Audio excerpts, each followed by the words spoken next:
do want to go ahead and bring in Hirsh Naftali.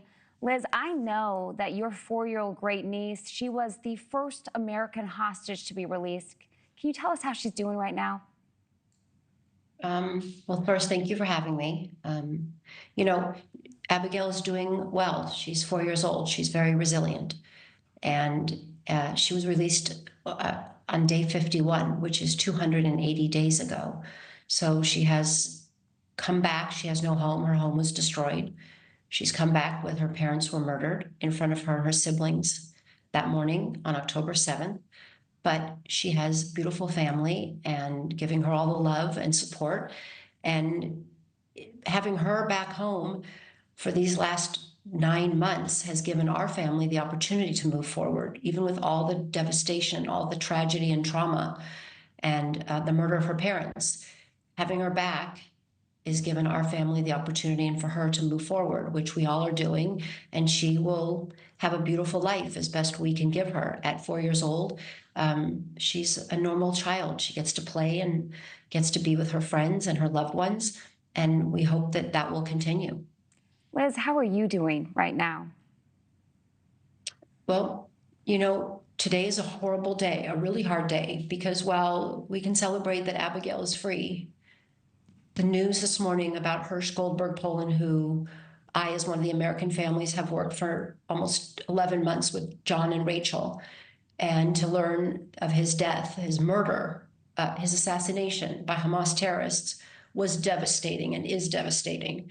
And, the other 5 young people that were murdered. Last week, we had 6 adult men, older men murdered. And it is just becoming harder and harder to just be able to keep going. And while these aren't your personal family, we've all become a family. On October 7th, we became a family of people that didn't expect to be together, but we are together. And so when you ask how I'm doing, I am devastated. I think you see most of the people in Israel are devastated. These deaths could be avoided. And we all have to make sure that we do what we can. And right now, that is what we've learned, is that we need to have a diplomatic solution to this problem. We need to bring home these hostages. And every day, we're at day 330. And every day is an urgent day. And now we see every day is a day where we could lose other people. And these people, Hirsh and all these young people, they were alive until a couple days ago. So not only did they survive the kidnapping by Hamas terrorists on October 7th, but then 11 months later, they were murdered by the same people who kidnapped them. Liz, can you kind of walk us through the series of emotions that these family members, that they must be going through receiving this news? There are no words. I mean, John and Rachel have been 2 of the most heroic, loving, strong, beautiful advocates for their son, Hirsh, 23 years old. American-Israeli young man who just went with his friends to a music festival, which most parents understand their kids going to a music festival.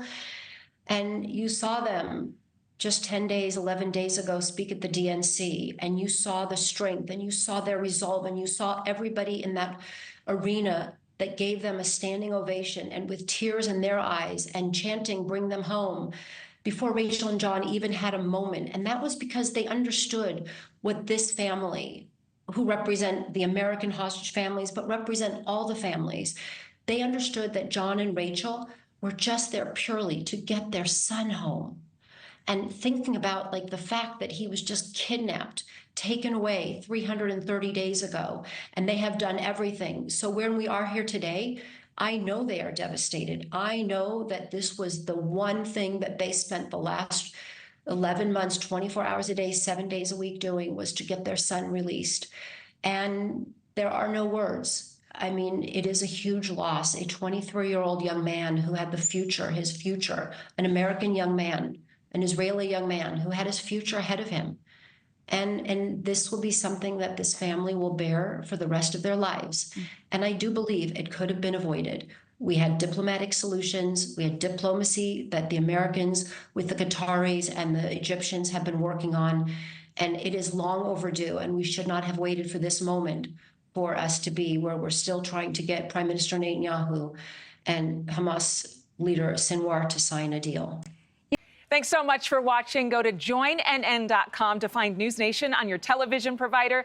And don't forget to click the red subscribe button below to get more of News Nation's fact-driven, unbiased coverage.